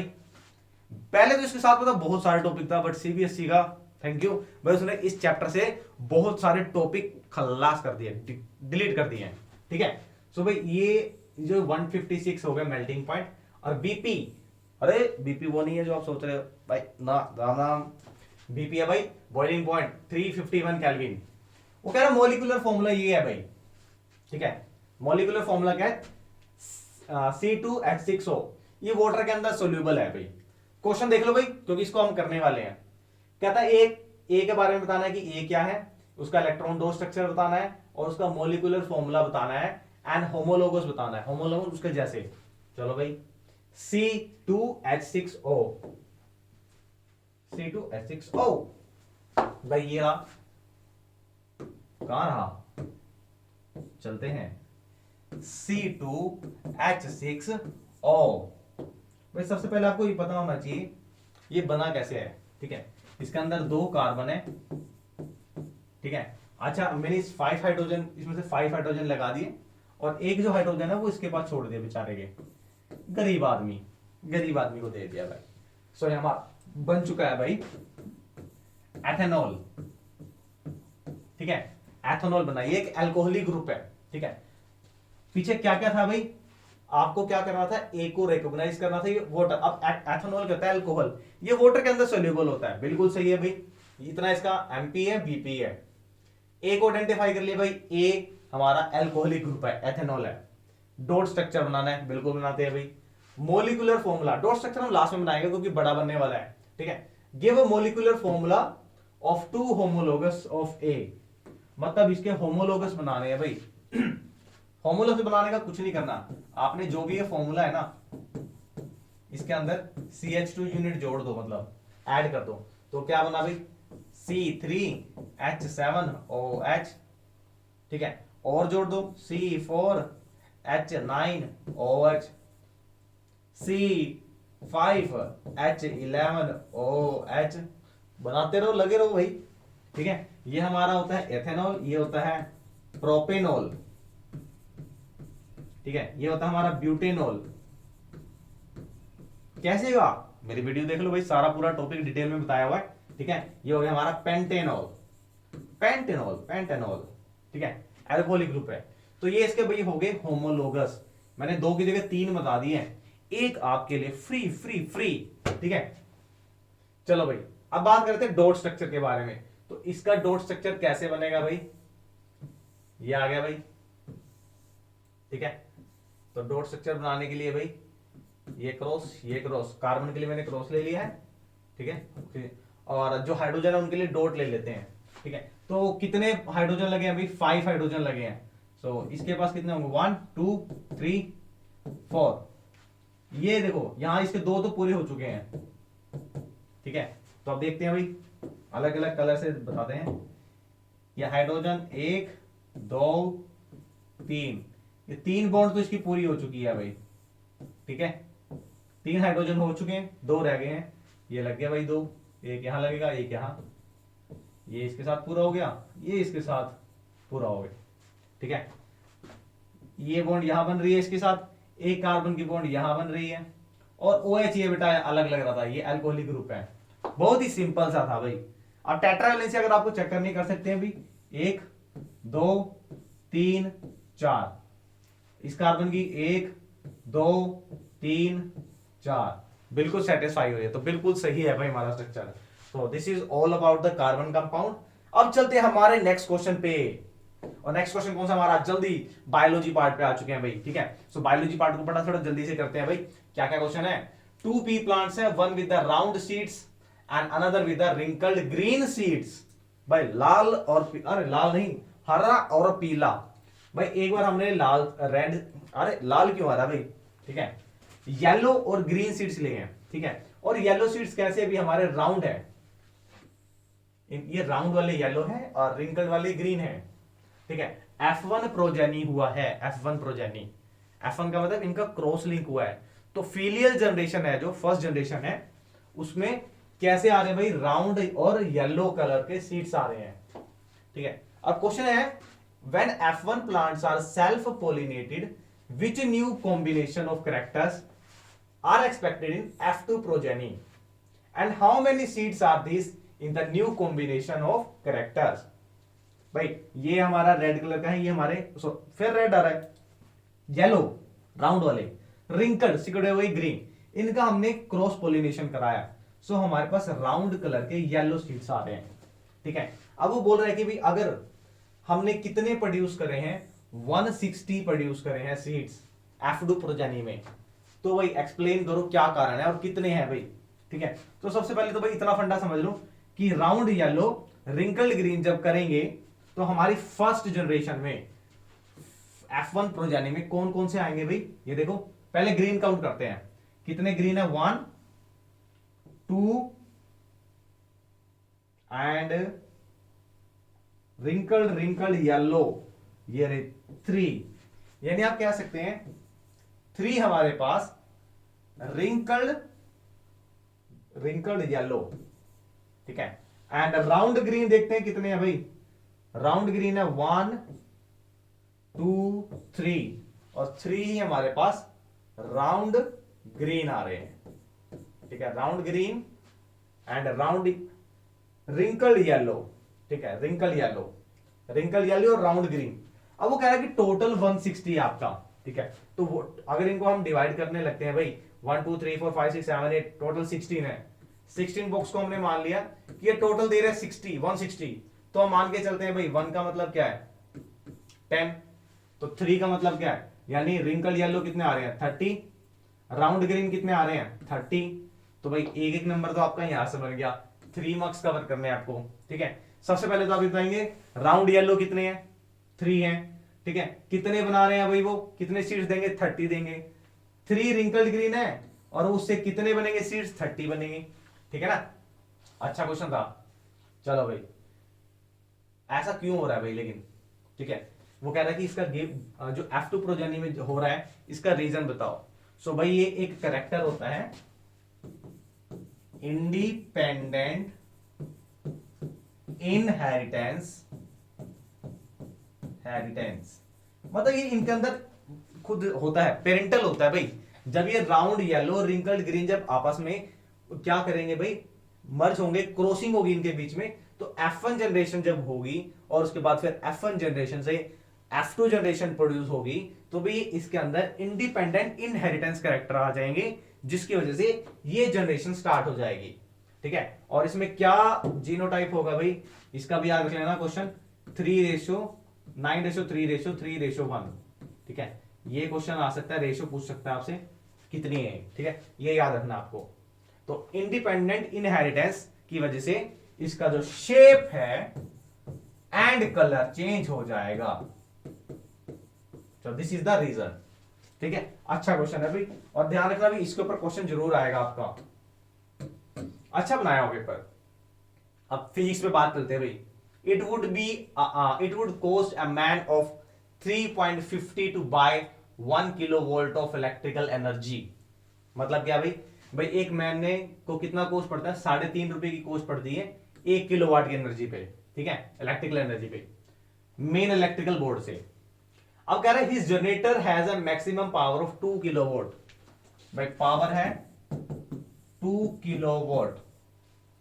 The generator produce an energy at the maximum power for 3 hours. यानी टाइम दे दिया भाई, जनरेटर काम करेगा 3 घंटे, कितना पावर दे सकता है, 2 किलोवाट। क्या कह रहा, how much it would cost to buy same amount of energy. Energy निकालनी है भाई, 1 किलोवाट की इतनी एनर्जी है। ठीक है, लेकिन पावर प्रोड्यूस करता है 2 किलोवाट 1 घंटे में, तो 3 घंटे में कितना प्रोड्यूस करेगा। सिंपल फंडा, एनर्जी का फॉर्मूला, एनर्जी क्या होता है, पावर इंटू टाइम। सो भाई पावर कितना है 2, टाइम कितना है 3, सो ये आ गया भाई 6 किलोवाट पर आवर। ठीक है, ये आ गया हमारा इसका आंसर। भाई कितनी एनर्जी है, अब वो कह रहा भाई 1 किलोवाट का इतना एनर्जी है, रुपीज है 3.50। सो भाई कितना होगा, ये हमारा 1 किलोवाट पर आवर का कॉस्ट आ रहा है 3.50 पैसा। ठीक है, तो भाई 6 किलोवाट पर आवर का भाई कर लो मल्टीप्लाई, हमारा मल्टीप्लीकेशन थोड़ा वीक हुआ है। ठीक है, ये आ गया आपका, ये आ गया भाई 21.00, यानी सिंपल कह लो भाई लगभग 21 रुपए लगेंगे आपके, अगर आपका भाई 6 किलोवाट का एनर्जी चाहिए। यानी आपको जनरेटर से अगर 3 घंटे तक 2 किलोवाट एनर्जी चाहिए, 2 किलोवाट का पावर चाहिए, सो भाई इतना कॉस्ट पड़ेगा। सस्ता नहीं है भाई, हमारे यहाँ तो भाई 4 से 5 हजार रुपए का आ जाता है बिल, पता नहीं चलता आता कहां से है ना। 21 रुपए में इसको इतनी एनर्जी मिल रही है भाई साहब, पक्का कोई झोल है, अपन को क्या लेना देना। अरे वाह, वन फेवरेट क्वेश्चन, बहुत बढ़िया। थोड़ा मुश्किल है भाई क्वेश्चन, देखते हैं। मुश्किल क्यों है भाई, क्योंकि हमें यहाँ पे वैल्यू नहीं दी भाई उसने। ठीक है भाई, वो कह रहा है इस अबव सर्किट में आपको बताना है कि करंट आपका 2 एम्पियर है। ठीक है, और रेजिस्टेंस हमारा R1 आपको फाइंड करना है। तो पहले जो जो क्वांटिटीज गिवन होती है सबसे पहले वो लिख देते हैं भाई, क्या क्या क्वांटिटीज है। ठीक है, तो पहले एक बार क्वेश्चन को रीड कर लेते हैं, क्वेश्चन क्या है। तो आई थिंक क्वेश्चन को रीड कर लिया होगा भाई। ठीक है, अब करते हैं सोल्व इसको। भाई हमें दे दिया है 30 वोल्ट की वोल्टेज।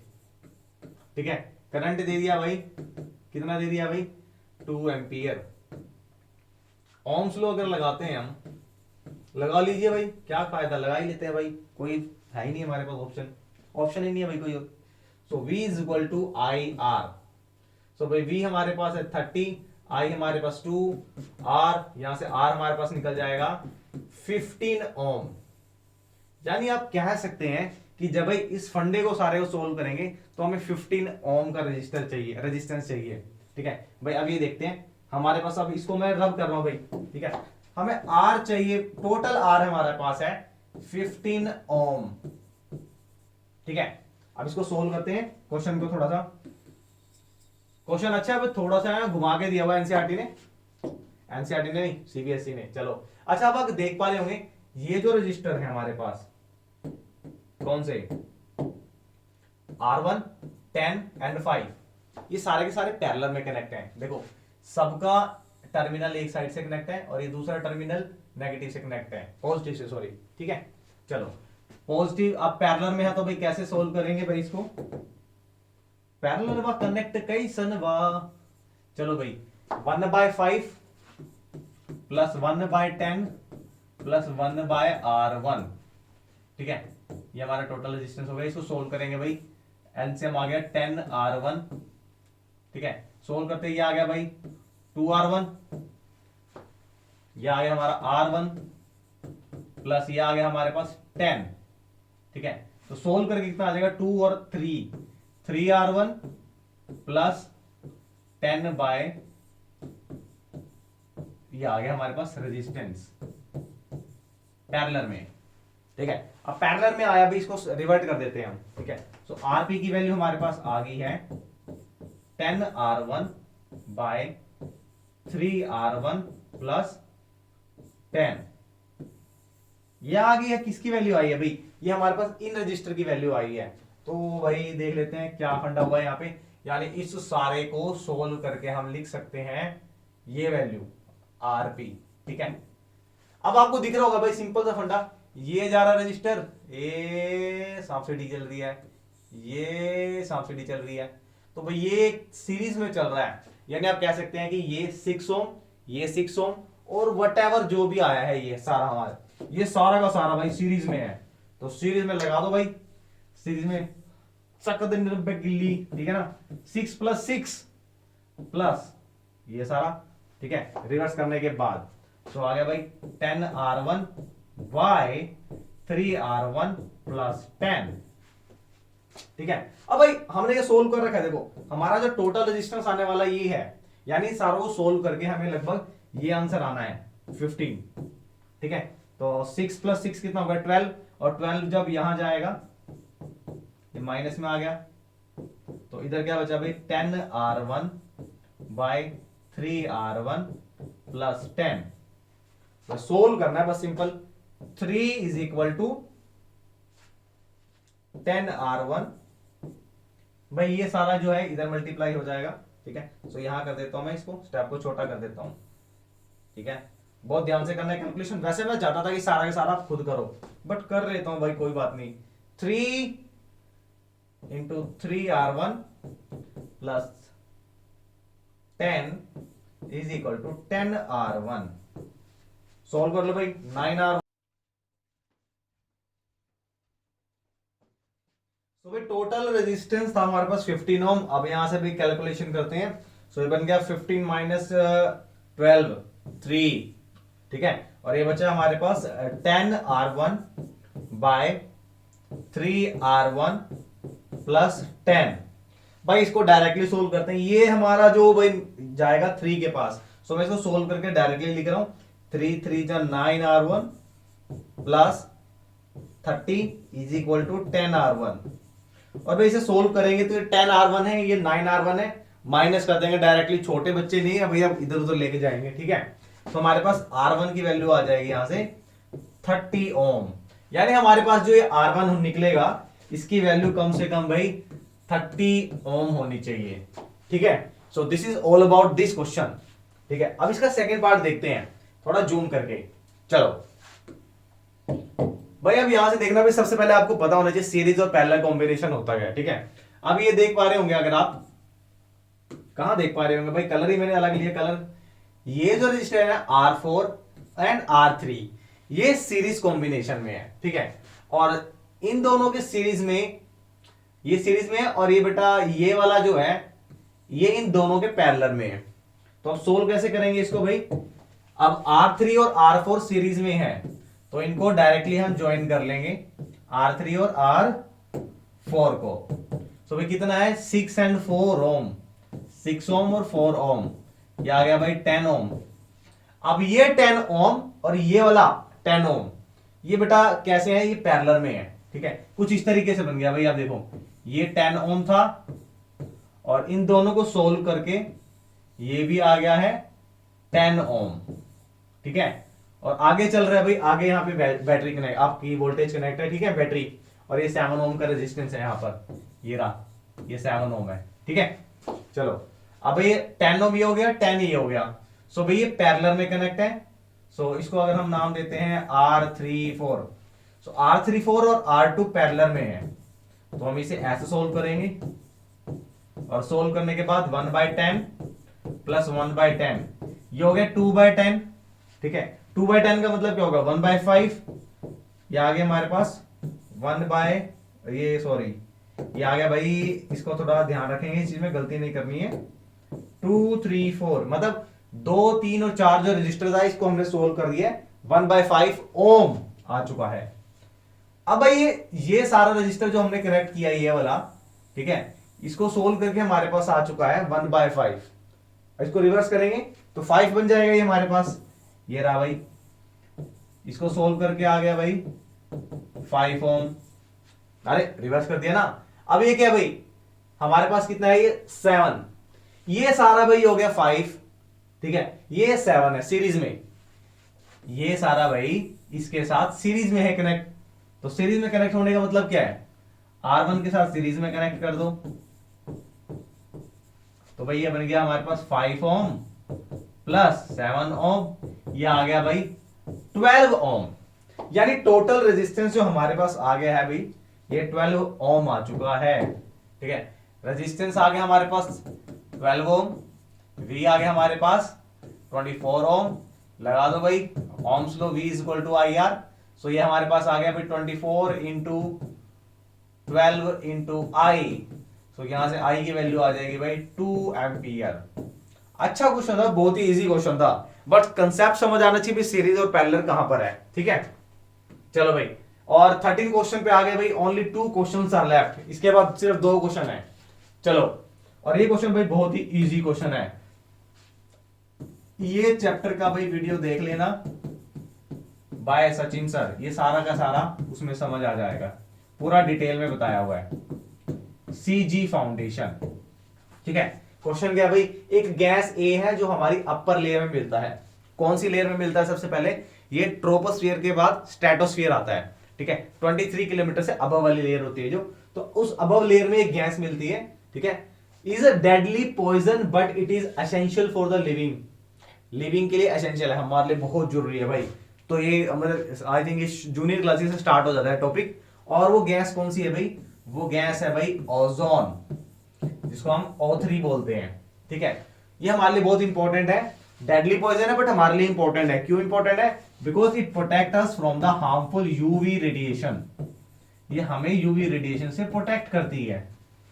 अच्छा, the amount of gas started declining sharply in the 1980, भाई 1980s में ये बहुत मतलब इसका डिप्लेशन स्टार्ट हो गया था। Reason being obviously human activities है भाई, रेफ्रिजरेटर का जो क्लोरोफ्लोरोकार्बन्स है, हमारे जो स्प्रे है जो प्रोपेलेंट की तरह हम यूज कर रहे हैं। ठीक है, और बहुत सारे रीजन है, मिथेन भी है जिसके अंदर, और नाइट्रोजन के ऑक्साइड भी है, बट मेनली रीजन इसका क्लोरोफ्लोरोकार्बन है। ठीक है, वो कह रहा है गैस ए को आइडेंटिफाई करना है, कर लिया भाई।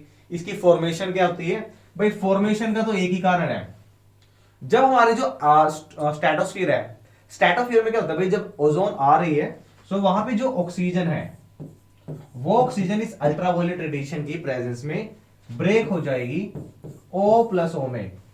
अब ये जो सिंगल मोनो एटम है, ये ऑक्सीजन मॉलिक्यूल के साथ ज्वाइन होके ओजोन का फॉर्मेशन करेगा। ठीक है, इस तरीके से इसका फॉर्मेशन होता है। Why is it essential for the living beings, बता चुका हूं मैं, क्योंकि ये यूवी रेडिएशन से प्रोटेक्ट करती है किसको, ह्यूमन बींग्स को। State the cause of its depletion of this gas, reason क्या भाई, सो इसका रीजन है भाई या तो फ्लोरोकार्बन या क्लोरोफ्लोरोकार्बन गैस जो निकलती है भाई प्रोपेलेंट स्प्रेयर से। ठीक है, और एसी से, रेफ्रिजरेटर से निकलती है, तो मेनली रीजन तो यही है। उसके अलावा अगर पूछता भी कोई और गैस है, तब आपको बताना है कि मीथेन हो सकता है या नाइट्रोजन का ऑक्साइड हो सकता है। ठीक है, बट मेनली रीजन इसका क्लोरोफ्लोरोकार्बन है। बहुत ही इजी और अच्छा क्वेश्चन था भाई।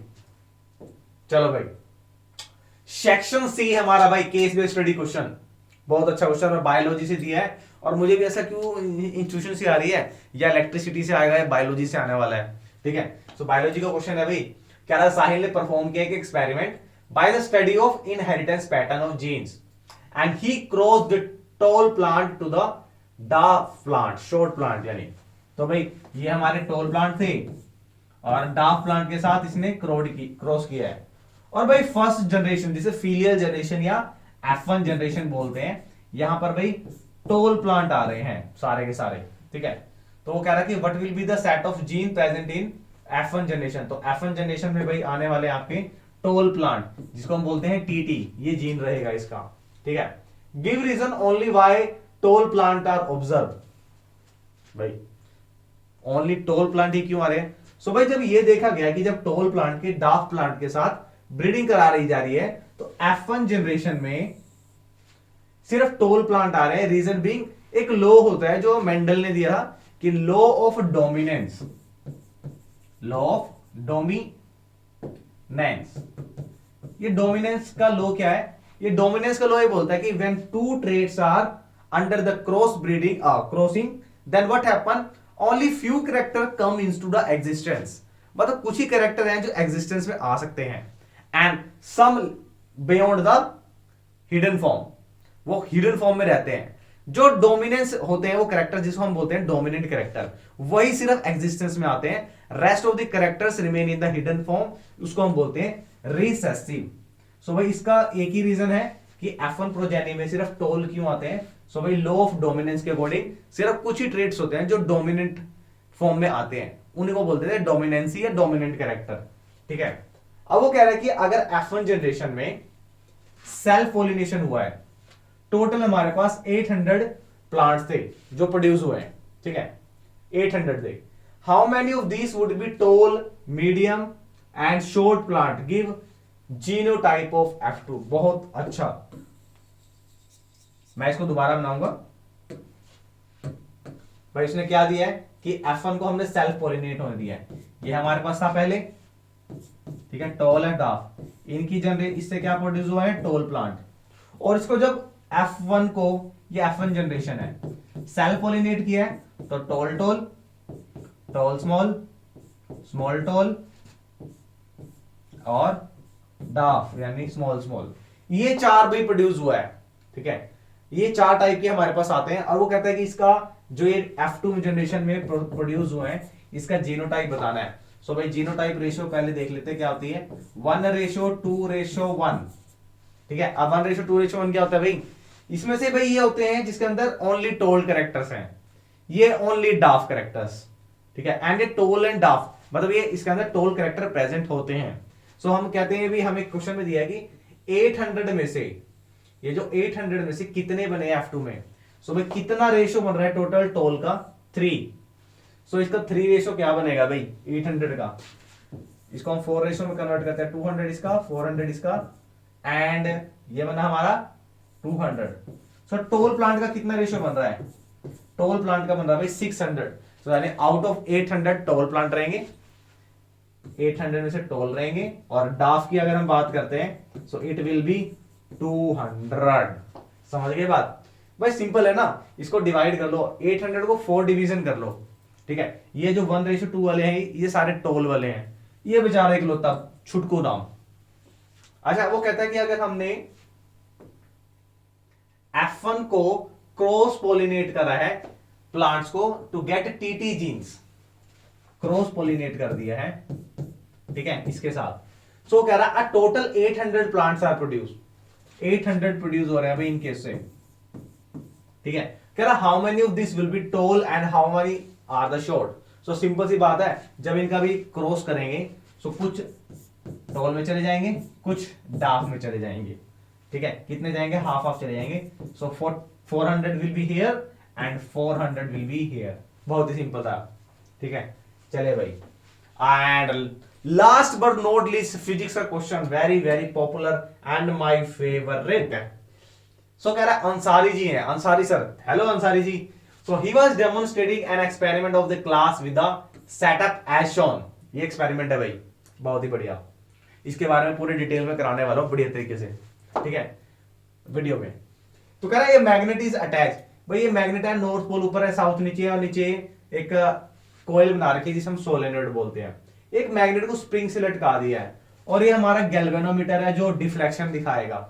समझ गए ना, ये सारा का सारा है। अब क्वेश्चन क्या दिया है भाई, अब क्वेश्चन क्या है भाई, डायग्राम मैंने यहां रख दिया। वो कह रहा है कि what is the principle which Ansari sir is trying to demonstrate. भाई इससे कौन सा एक्सपेरिमेंट पे डेमोस्ट्रेट करने वाले हैं भाई? भाई जब मैग्नेट को कोयल के पास लेके जाएंगे, ठीक है, तो मैग्नेट को कोयल के पास लेके जाएंगे, फिर स्प्रिंग क्या होगा भाई? ऊपर जाएगा, नीचे आया, ऊपर, नीचे, ऊपर, ठीक है। तो ये इससे क्या होगा भाई? जब ये मैग्नेट डाउनवर्ड और अपवर्ड जाएगा, सो ये मैग्नेटिक डिफ्लेक्शन होगी। और क्यों होगी भाई? भाई जब मैग्नेट इसके पास जाएगा तो इस कोयल के अंदर करंट प्रोड्यूस होगा, और वही करंट इसको डिफ्लेक्शन शो करेगा, ठीक है। तो करंट किसकी वजह से प्रोड्यूस हो रहा है भाई? इस मैग्नेट के मूवमेंट की वजह से। तो एक कौन सा प्रिंसिपल है भाई? ये है भाई, जल्दी बताएंगे। ये है फर्स्ट आंसर भाई, इलेक्ट्रो इफेक्ट प्रोड्यूस हो रहा है किसकी वजह से? मैग्नेटिक इफेक्ट की वजह से। So answer is electromagnetic induction. जब भी मैग्नेट की वजह से करंट प्रोड्यूस होगा भाई, चार्ज प्रोड्यूस होगा, that is called electromagnetic induction. वो कह रहा what will be observe when the magnet start oscillating through the coil, explain the reason behind this observation.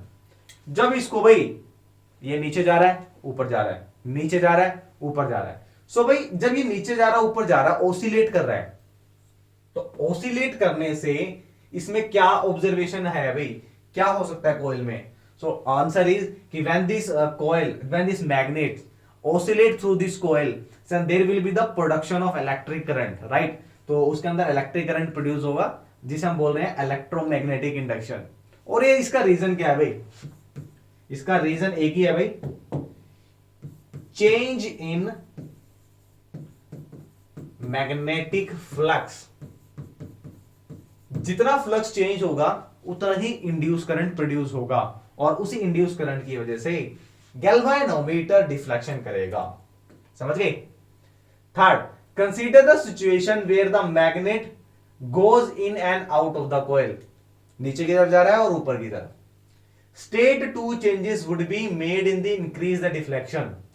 भाई डिफ्लेक्शन किस दो कारण की वजह से इंक्रीज या डिक्रीज हो सकता है? तो मैंने यहां पे एक ब्यूटीफुल सा फॉर्मूला लिखा है भाई, सजाने के लिए नहीं लिखा है। एक ब्यूटीफुल सा फॉर्मूला है कि डिफ्लेक्शन यानी फोर्स किस वजह से प्रोड्यूस होगा।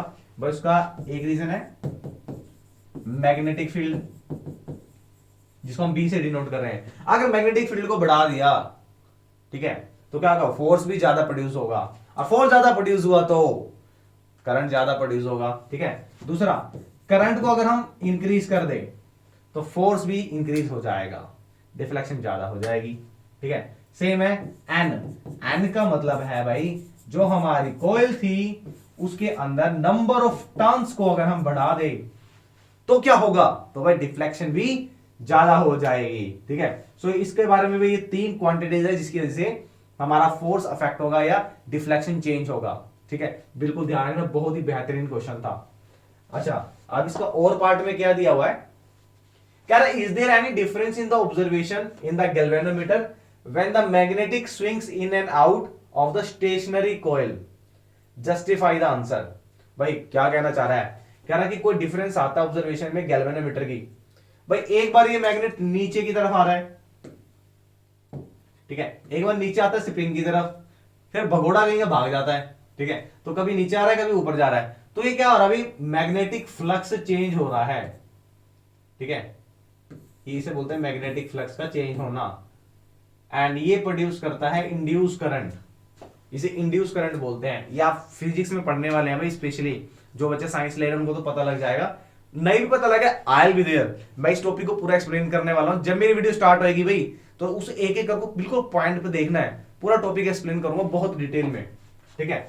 सो भाई ऑब्जर्वेशन ये है कि भी इंड्यूस करंट प्रोड्यूस होगा, और क्या होगा? बस यही होगा, इंड्यूस करंट प्रोड्यूस होगा। और ये इंड्यूस करंट क्या होगा भाई? इसकी डायरेक्शन ऐसे होती है भाई कि ये जो इसे प्रोड्यूस कर रहा है उसी का इफेक्ट को वैनिश कर देता है, खत्म कर देता है। ये देखो, ये नेगेटिव साइन यही शो कर रहा है, ठीक है। तो it will last so as the cause of its production. जो इसे प्रोड्यूस कर रहा भाई साहब उसे ही खत्म कर देगा, ठीक है। अच्छा, डिफ्लेक्शन, एक बार इसको जब लेके आ रहे हैं तो डिफ्लेक्शन भाई अगर हम मान के चलते हैं राइट साइड में हो गई है, ठीक है।